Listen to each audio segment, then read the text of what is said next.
Мы выиграли. Здесь есть все для того, чтобы отдых стал ярким, интересным.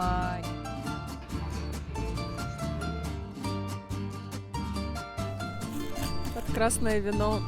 Красотища.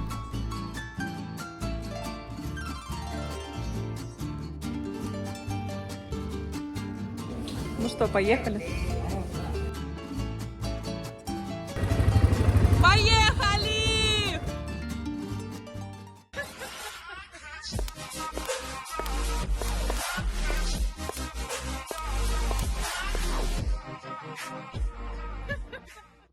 Всем привет!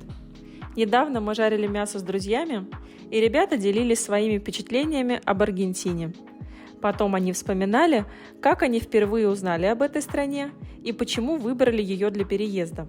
И почти каждый говорил о том, что когда изучал список стран, комфортных для переезда, понял, что почти ничего не знает об Аргентине. Возможно, мои видео на канале «Аргентина на каблуках» будут полезны тем, кто планирует свой переезд. Если это не первое видео, которое вы смотрите на моем канале, пожалуйста, нажмите на кнопку «Подписаться на канал» и поставьте лайк этому видео. Это помогает мне продвигать канал, и мои видео легче найти через поисковики другим людям. Кстати, чтобы кнопка «Подписаться» сработала, вам не обязательно иметь собственный YouTube-канал. Достаточно просто войти в аккаунт YouTube через вашу электронную почту. Тогда кнопка «Подписаться» сработает. Есть много стереотипов вокруг аргентинцев. Не вся Аргентина танцует танго. Не все аргентинцы ходят к психоаналитику или ведут себя как итальянцы. Неоклассическая архитектура не преобладает по всей стране. Не на каждом углу есть кафе и книжные магазины. И протесты не происходят каждый день. Кроме того, не все аргентинцы вписываются в известный стереотип, сложившийся о них в Латинской Америке, согласно которому они высокомерны и эгоистичны. Более того, аргентинцы, на мой взгляд, отличаются добротой. И неважно, друг вы или незнакомец, все будут приветствовать вас одинаково. В Латинской Америке довольно распространено здороваться поцелуем. Но во многих случаях для других культур это довольно редко и привлекает внимание, особенно, когда его видят между мужчинами. А если это человек, которого вы давно не видели, начинается шоу поцелуев и объятий. Аргентинцы открытые. Во многих странах немыслимо говорить о своей личной жизни с человеком, с которым вы только недавно познакомились, а приглашать его к себе домой тем более. Здесь по-другому. Если вы понравились аргентинцу и вызвали доверие, не удивляйтесь, если он пригласит вас к себе домой на ужин или совместно пожарить мясо – асадо. Вообще асадо – это не только сесть и попробовать мясо, это отличный повод собраться с семьей и друзьями. Своего рода воскресный ритуал. Кстати, интересно, что одновременно с традицией поздно ужинать соседствует привычка вести здоровый образ жизни. Согласно статистике, 68% аргентинцев не употребляют фастфуд, а 62% не курят сигареты. Если спросить у аргентинцев о том, как они проводят свое свободное время, то примерно 24% выберет занятие спортом. Менее 20% – просмотр телепередач, сериалов и фильмов. Следующими в рейтинге будут идти походы куда-нибудь поесть или потанцевать. 8% выберут занятия хобби, 6% читают книгу, 4% слушают музыку или ходят на сольные концерты. Всего лишь 3% аргентинцев играют в видеоигры. Если вы только планируете свой переезд в Аргентину, то вам, возможно, будут интересны другие видео на моем канале на тему получения ВНЖ по учебе ребенка, по обучению взрослого, по программе «Рантье». В одном из последних выпусков я взяла интервью у аргентинского специалиста по миграционным вопросам и у русскоязычного юриста. В своем телеграм-канале по аренде квартир я размещаю результаты работы по индивидуальному подбору квартир в Буэнос-Айресе, фотографии из заселений и некоторые варианты свободных квартир. А если для вас скорее актуален вопрос приобретения недвижимости, то на моем канале есть несколько видео о том, как самостоятельно приобрести квартиру или участок земли. Аргентинская республика – вторая по величине страна Южной Америки после Бразилии. Она граничит на западе с Чили, на северо-западе с Парагваем и Боливией и на северо-востоке с Бразилией и Уругваем. В Аргентине проживает около 45 миллионов человек. Большая часть населения – городское и сосредоточена на северном побережье страны. Крупнейшие города Аргентины – Буэнос-Айрес, Кордова, Росарио и Мендоса. В демографическом плане Аргентина имеет низкий уровень рождаемости и высокую продолжительность жизни. Население Аргентины отличается высоким уровнем человеческого развития и высоким качеством жизни. Аргентина – страна с богатой культурой, основанной на местных и испанских традициях, а также на вкладе различных эмигрантов, посетивших страну на протяжении 2 столетий. Страна – важный культурный центр Южной Америки с великолепными художественными учреждениями, библиотеками и музеями. По данным на 2022 год, в Буэнос-Айресе живет порядка 17,5 миллионов жителей.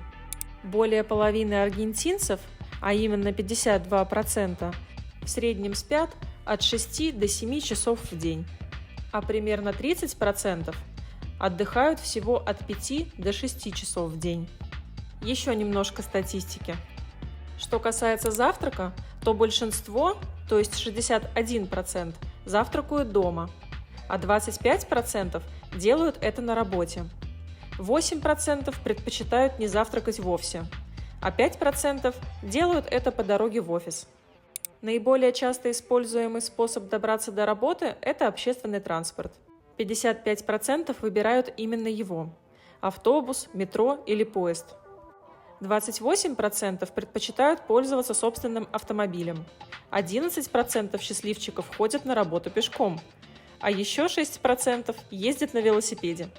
Что касается времени в пути, чтобы добраться до офиса, 28% тратят на дорогу от 15 до 30 минут, 27% от 30 до 45, 24% от 10 до 15 минут, 17% от 1 часа до 1,5 часов и 4% больше 1,5 часов. Больше половины жителей Аргентины, а именно 52%, едут на работу в часы пик. 25% едут на работу в другое время, а еще 22% делают это лишь иногда. Давайте посмотрим, как же выглядит типичный день аргентинца. С 8 утра до 10 – время завтрака. Мате, кофе, молоко, тосты, печенье. Ну и медиалуносы, конечно же. Это такие маленькие круассанчики в виде полумесяца. С 12 до 2 – обед. Это мясо, гарниры, салаты. С 18 до 19 – перекус. Мате, тосты, примерно то, что было на завтрак. С 20 до 23 – ужин. Примерно аналогичный обеду. То есть мясо, салаты, гарниры. Несколько десятилетий назад ужины дома вообще начинались в 22:00, благодаря чему этот момент совпал с началом основных телевизионных программ. Но сейчас аргентинцы следят за здоровьем, поэтому стали ужинать чуть-чуть пораньше. В том числе в связи с этим большинство аргентинских ресторанов открывается после 8 вечера. И с этим связано непродолжительное количество часов сна среднего аргентинца. Что касается времени, посвященного семье, то 35% проводят с семьей более 20 часов в неделю, 25% от 15 до 20 часов, 24% от 10 до 15 и, наконец, 16% проводят с семьей менее 10 часов в неделю. На вопрос, что для аргентинца главный источник удовлетворения, 59% ответили, что это семья. 12% сказали работа. Порядка 10% – хобби. 9% назвали времяпрепровождение с друзьями.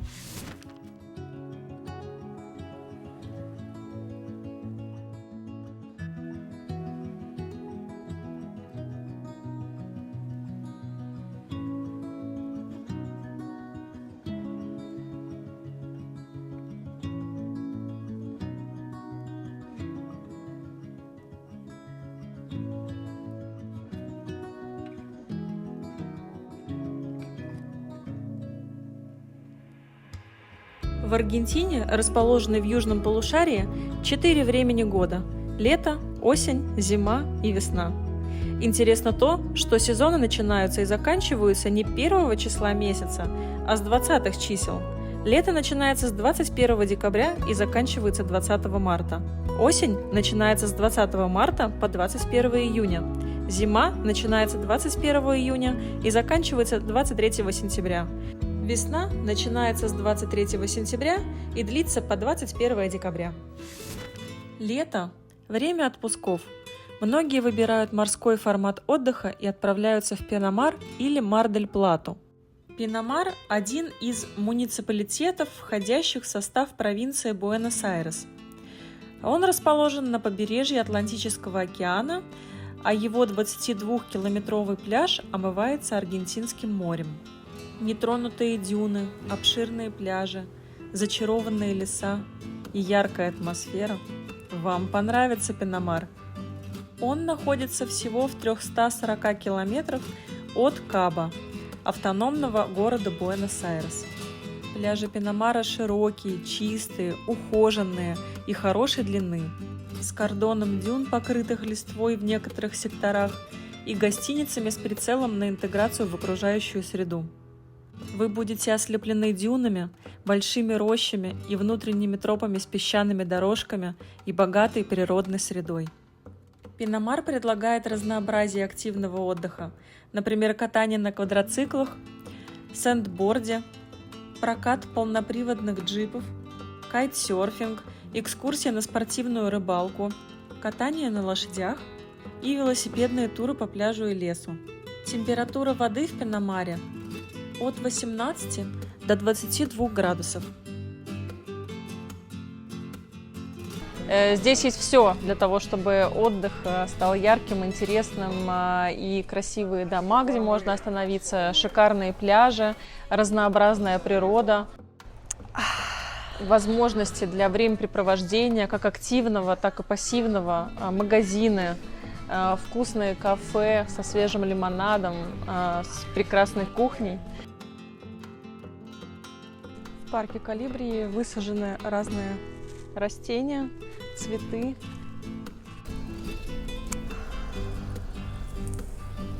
Разных цветов, разных форм. Такая своего рода экосистема. Поехали! У-ху!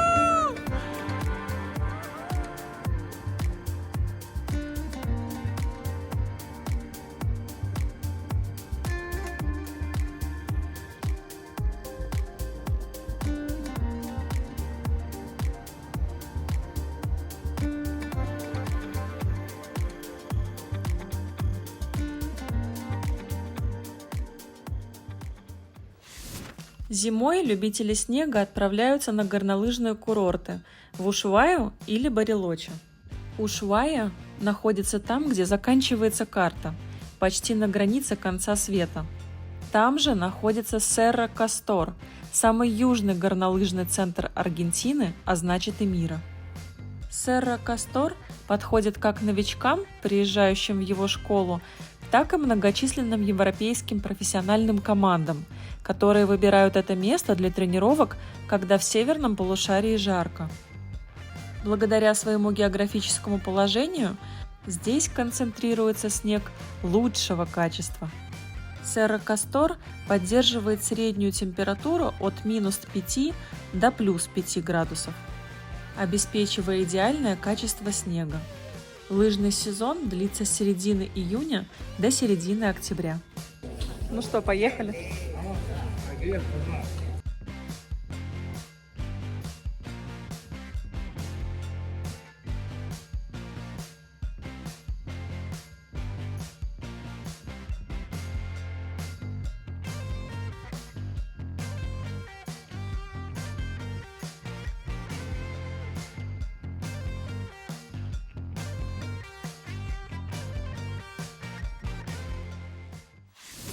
Ежегодно 21 сентября в Аргентине отмечают День весны. Праздник, который с энтузиазмом отмечают по всей стране. Хотя на самом деле эта дата является приблизительной и ежегодно меняется из-за различных климатических условий. Весеннее равноденствие наступает, когда день и ночь имеют одинаковую продолжительность. Это событие происходит 2 раза в год, когда Солнце располагается точно на высоте экватора планеты.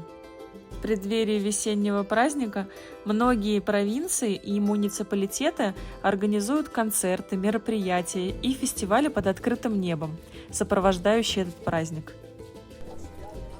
Первый день весны в Аргентине отмечается 21 сентября. И сегодня праздник, посвященный этому дню. Первые выходные весны, и они отмечаются вот здесь на загородной территории. Это закрытое мероприятие. Мероприятие, организованное одним из бизнесменов, владельцем сети автомобильных салонов Mercedes-Benz. И мероприятие организовано на 600 человек. Это его партнеры, его друзья, представители СМИ. И все празднуют весну. Вот такое осада здесь готовится, просто невероятных размеров. Огромное количество мяса, угли, под красное вино. Красотища.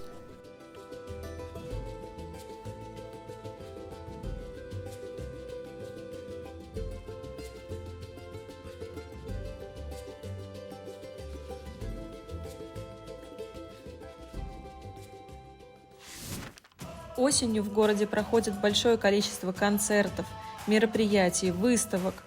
Расписание театров наполнено премьерами.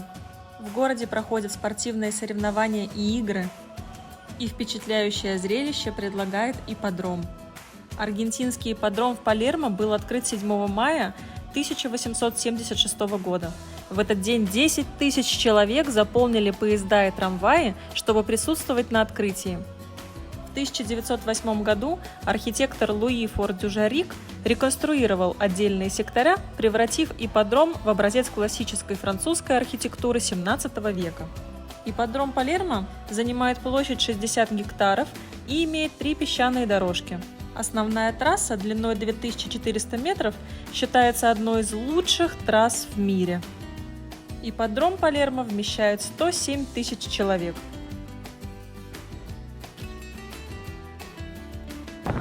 Какую лошадь сегодня поставил?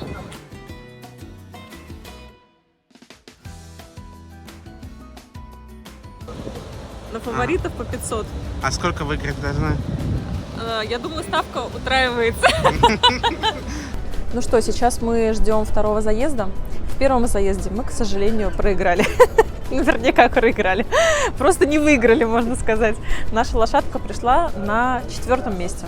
Вот у нас главный экран нам показывает текущий статус забега. Мы видим, что уже лошади становятся в свои ворота, стартовые ворота. И вот буквально осталось несколько секунд до начала следующего заезда.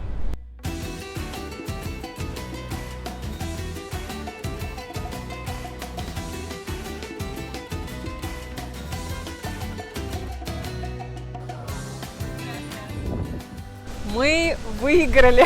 Наш оператор поставил лошадку под номером 9. И вот наш выигрыш. Он почти утроился. Даже больше. Так что поздравляю нашего оператора. Сегодня у нас успешный день. Мы проиграли в первом заезде, но зато второй забег оказался более успешным. Здорово, мы пойдем отмечать.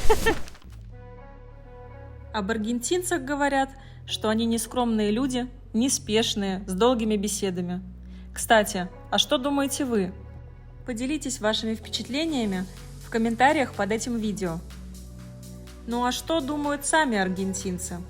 Аргентинцы считают, мы отзывчивые люди и много работаем, как и другие, почти во всем мире. Но мы также латиноамериканцы и считаем, что жизнь – это не только работа, и мы имеем право зарабатывать достойную зарплату и иметь время, чтобы наслаждаться результатом этой работы. Жизнь коротка, и еще один день – это возможность работать, прилагать усилия, учиться, помогать другим, а также получать удовольствие от этого дня и иметь возможность делать то, что нравится. Мы заслуживаем жить и быть хотя бы немножечко счастливыми. Вот для чего мы приходим в этот мир.